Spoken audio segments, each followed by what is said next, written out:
Oke, salam kawan-kawan. Saya ucapkan terima kasih banyak karena sentiasa bersama dengan saya di channel saya ini, dan saya harap kawan-kawan di luar sana sentiasa sehat seperti biasa ya. Oke kawan-kawan, pencerahan saya berkenaan dengan isu yang mana kita lihat terkini dan minggu ini sibuk dengan Grand Coalition tuh. Jadi kita pergi kepada kenapa cerita ini tiba-tiba keluar adalah apabila mereka waktu di hari pengundian terakhir di Dewan Rakyat itu, selepas daripada hasil pengundian yang mana kita tengok 108 dan 111 itu, maka keluar perkara-perkara ini. Jadi berlanjutan sebelum itu pun kita tengok bahawa seperti mana di media, seperti mana yang kita tengok di akhbar, bahawa Datuk Seri Anwar Ibrahim pernah mengumumkan isu-isu ini, yang mana ada juga MP daripada PH sendiri membuat penjelasan tentang isu ini. Jadi saya melihat dari sisi yang lain nih, bahawa Grand Coalition yang mereka nak lakukan ini sebenarnya sudah di-planning oleh orang-orang yang mungkin tidak bersama dengan PH ataupun tidak bersama dengan PN yang ada. Jadi mereka cuba nak buat gabungan baru ini, bertujuannya ini hakikat yang bahawa saya tidak setuju, kerana saya sudah tahu yang dah berlaku di dalam PH kerana kejatuhan PH ini, yang mana kita lihat dia tidak jauh bezanya dengan apa yang nak mereka lakukan hari ini lagi. Kita lihat setelah tidak lama daripada apa yang sidang parlimen berlaku ini, kita dengar bahawa Parti Warisan hendak melebarkan sayapnya ke Semenanjung. Tujuannya untuk apa? Ini kita harus tengok. Mungkin kawan-kawan tidak melihat dari sisi ini, tetapi saya melihat dari sisi yang berbeza, bahawa tujuannya adalah apabila mereka hendak membuatkan Grand Coalition ini, ataupun senang saya bahasakan nak buat gabungan baru lah, lebih senang ya. Jadi gabungan baru yang mereka nak buatkan ini, mereka sudah standby untuk Parti Tun. Jika pejuang tidak dapat didaftar, jadi mereka akan menggunakan logo Warisan. Ini sebenarnya. Jadi mereka hendak buat gabungan baru ini, pada saya tujuannya tidak ada apa-apa. Rakyat lain, kawan-kawan yang lain boleh melihat perkara ini bahawa jika mereka nak buat gabungan baru, siapa yang hendak dibawa? Tetapi MP PH yang membuat kenyataan, kadang-kadang saya minta maaf lah, seolah-olah memang betul-betul kurang cerdik. Memang bagus kita buat pergabungan nih, parti mana pun seeloknya memang bergabung lah kalau di Malaysia ni. Dan di dunia dia pun partinya bergabung. Tetapi sekarang ni gabungan yang macam mana? Kalau gabungan yang nak menindaskan Datuk Seri Anwar Ibrahim, saya belum masuk ke situ. Saya nak pergi dulu kepada arah yang mana yang parti Warisan ini tadi. Kita lihat, mereka nak buat pergabungan baru. Daripada mana parti yang mereka nak ambil? Kalau nak buat pergabungan baru, kalau mereka katakanlah, okey, ini kita lihat plan A dia. Katakanlah dia nak letak Datuk Seri Anwar Ibrahim sebagai ketua, dengan parti pun tak terdaftar. Lepas itu masih nak menggunakan logo yang mana sekarang ni. Ini perkara-perkara kecil dia. Dan kita nak lihat siapa yang ikut gabungan baru ini. Adakah Parti UMNO? Adakah Parti Bersatu? Adakah Parti PAS? Jika hanya mereka nak menggunakan logo baru, nama baru, tetapi orang yang sama daripada PH ni tadi yang nak dipecah belahkan, baik tak payah. Ini satu part. Part kedua, pergabungan baru yang mereka nak buat ini tadi bukan menyenangkan PH. Percayalah, orang yang dah berjuang untuk PKR ya, berpuluh tahun, bagaimana nak naik? Kalau mereka bergabung dengan buat pergabungan semula ini, buat gabungan baru ni tadi, Bila diagihkan kursi, macam kita kerja lah, kekosongan dah kurang. Sekarang ni punya kekosongan banyak, AMK ke, daripada Amanah ke Anak Muda Amanah ke, daripada DAP ke. Kalau mereka agihkan kursi ini tadi, orang-orang muda dah boleh naik. Sekarang inilah leader-leader yang dah lama dalam politik ini boleh mendidik mereka. Dan hari inilah kita nak lihat, kita melahirkan pemimpin muda. Jika nak buat pergabungan baru, kursi-kursi yang ada akan diagihkan kepada mereka. Apa yang akan terjadi? Adakah kita nak lihat berlaku lagi langkah Sheraton yang kedua? Bila mereka menang nanti,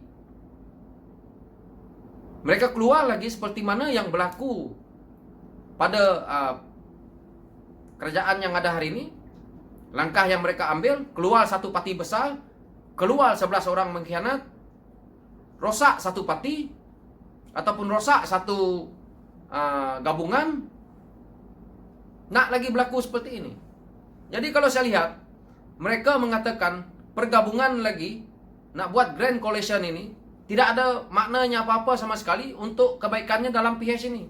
Jangankan untuk PH lah, saya ambil parti by parti pun, untuk Amanah pun tidak ada untungnya, untuk DAP tidak ada untungnya, untuk PKA lagi tak ada untungnya. Orang baru tak boleh naik, agihan kursi banyak bagi kepada mereka. Jadi jangan buat agihan baru, teruskan apa yang ada. Lebih baik hanya pertahankan Amanah, DAP dan PKA. Kita boleh bergabung dengan mereka ini tadi atas seperti mana yang mereka nak lakukan, PH Plus. Tetapi kita lihat ya, saya nak contohkan bagaimana yang saya maksudkan ini. Contohnya kita lihat di Sarawak. PKR melawan GPS dan juga PKR dan DAP melawan GPS yang ada di Sarawak. Tetapi sewaktu PRU ke-14 ini tadi, yang kemenangan yang mana PH memerintah ini, GPS bergabung dengan kerajaan PH, walaupun tadinya berlawan. Jadi ini yang maksud saya, bahwa kita tetap melawan mereka di waktu PRU nanti, tetapi setelah selesai, jika kita nak bentuk kerajaan, memang kita dah punya majoriti, mereka nak bergabung, kita teruskan. Jika tidak, kekuatan tidak ada, akan menjadi politik yang mana yang kita lihat hari ini, kerajaan yang ada hari ini lemah. Jadi kalau kita nak kuat, harus berjuang dengan 3 parti ini tadi, kerana sudah mempunyai kekuatan dan juga PH dah memang terang-terang dah terdaftar, dan naikkan nama anak muda yang baru. Otai-otai seperti reformis di dalam PKA tu ramai.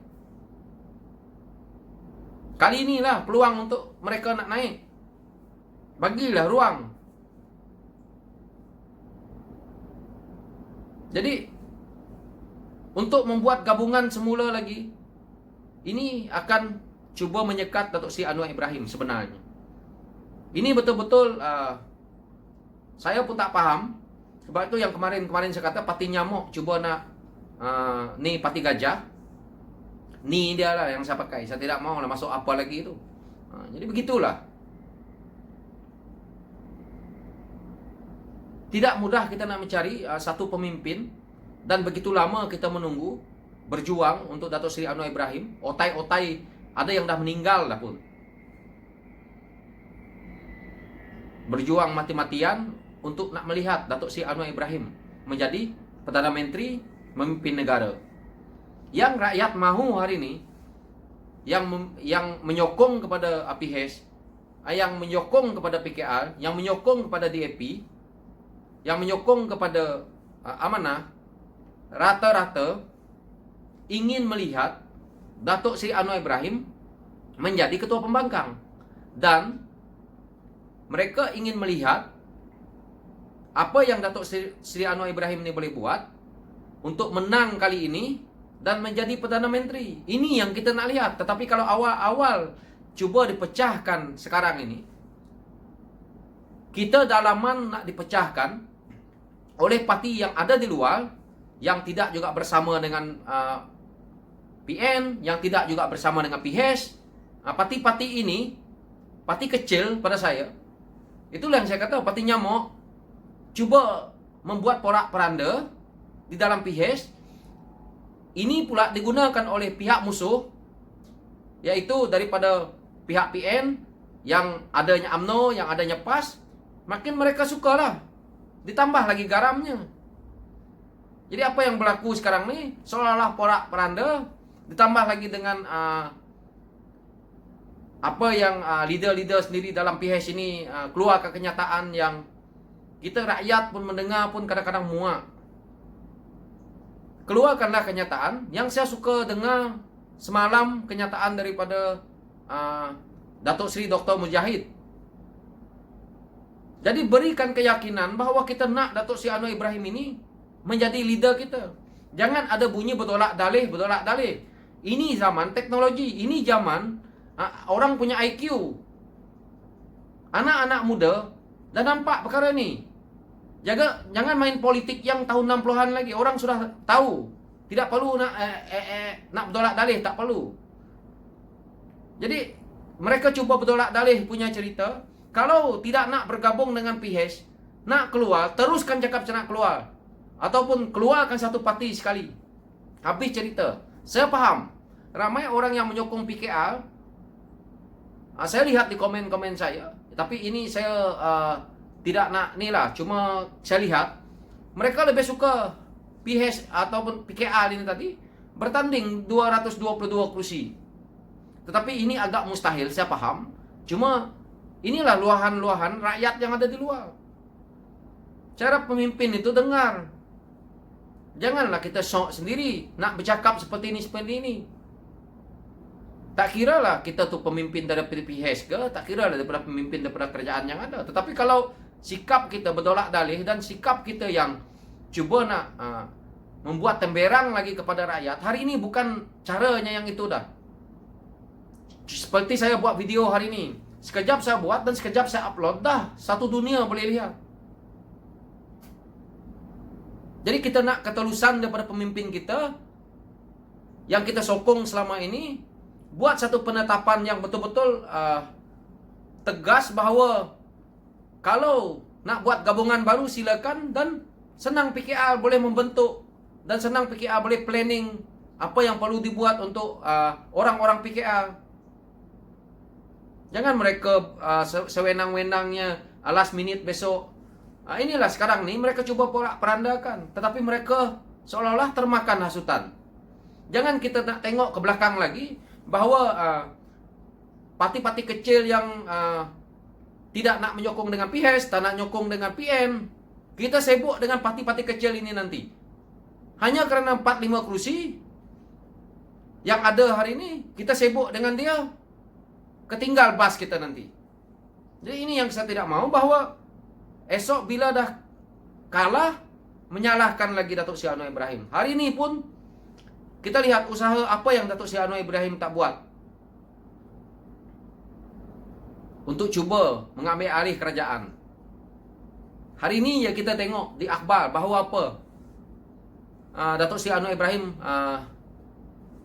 seolah-olah bahasa kasarnya lah, seolah-olah dibohong oleh orang-orang UMNO.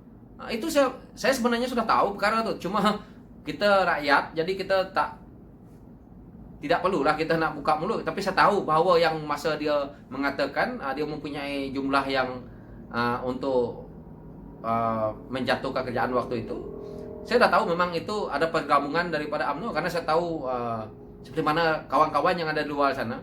Kita tahu bahawa siapa dia, Datuk Seri Zahid Hamidi dengan dia.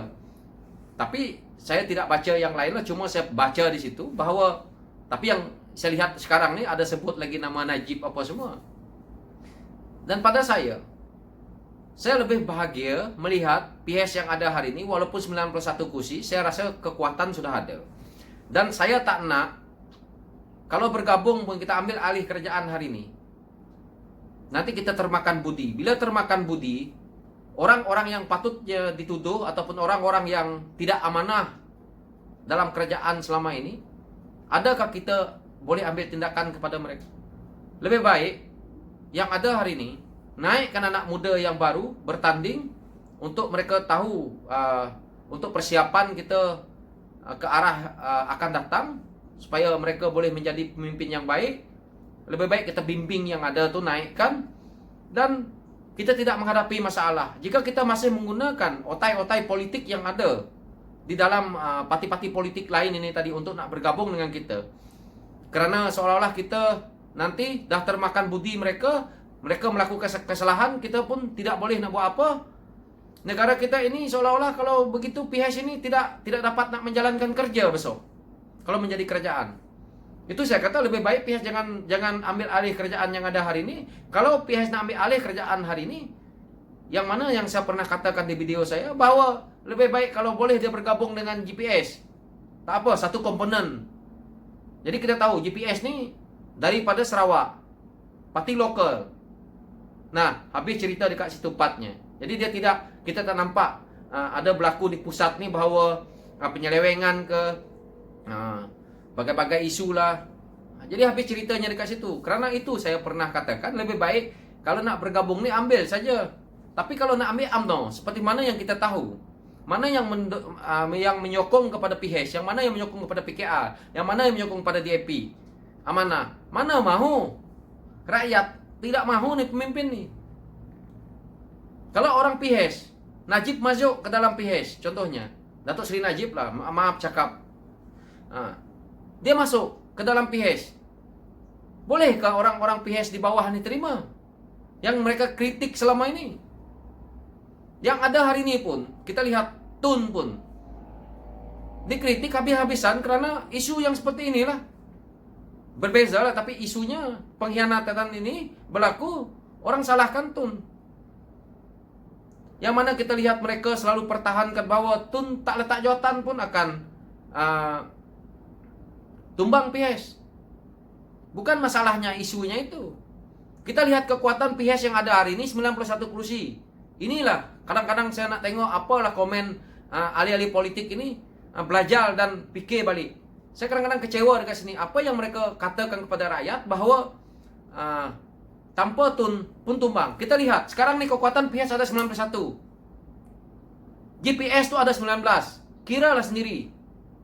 Kalau Tun serahkan bulat-bulat itu hari 91 bersatu ni keluar dan bersatu keluar dan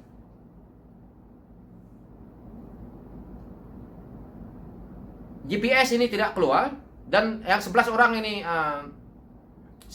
ini pun keluar, tidak boleh jadi kerajaan mereka. Sebab waktu itu kalau dia serahkan bulat-bulat dekat Datuk Seri Anwar Ibrahim, Perdana Menteri waktu itu, keluar mereka ini tadi, tetap mereka akan jadi pembangkang. Kenapa? GPS tidak nak bergabung dengan orang yang tidak jadi kerajaan.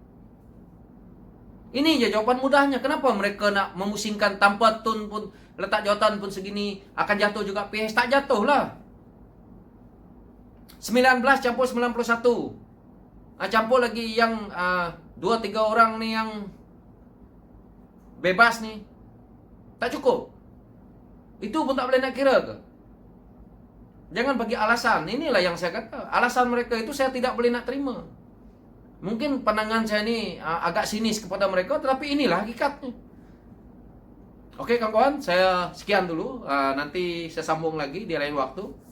Saya tak nak panjang-panjang hal itu. So, saya harap apa yang berlaku di hari ini, mereka tidak berpecah dalam PH dan harus fikir balik bahawa kalau mereka tidak membuat coalition baru ini, saya percaya bahawa keuntungannya adalah kepada orang-orang yang berada di PH dan juga orang-orang di bawah. Okey kawan, saya harap kawan-kawan sihat selalu seperti biasa. Okey, thank you.